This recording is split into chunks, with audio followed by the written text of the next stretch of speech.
let's talk about it. So today we're going to talk about the acid-base concept on the extracellular level. So we have talked about how carbon dioxide makes an acidic environment for the body and causes fatigue at a higher level because of that acidity.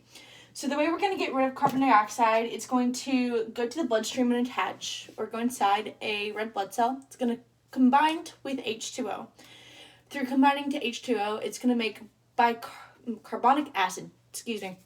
And then that carbonic acid is going to split into a hydrogen and a bicarbonate. That bicarbonate is going to be a buffer that is within our bloodstream that's going to go into the muscle cell and going to help buffer that acidity level. The hydrogen is going to denaturize a hemoglobin and allow the offloading of oxygen, and that carbonate is going to leave the red blood cell, go into the bloodstream, and then chlorine is going to enter the red blood cell.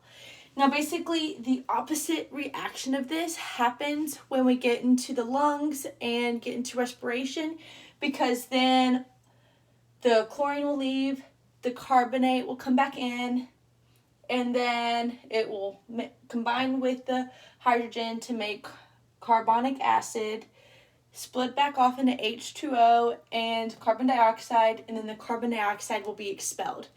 So a good way to think of this when it comes to exercise, typically when we get into respiration and stuff, I relate it back to endurance, just because it's a little bit easier because you can notably notice your respiration, your exhaling, your inhaling, your breathing. And so for this, I'm going to do ruck hill repeats.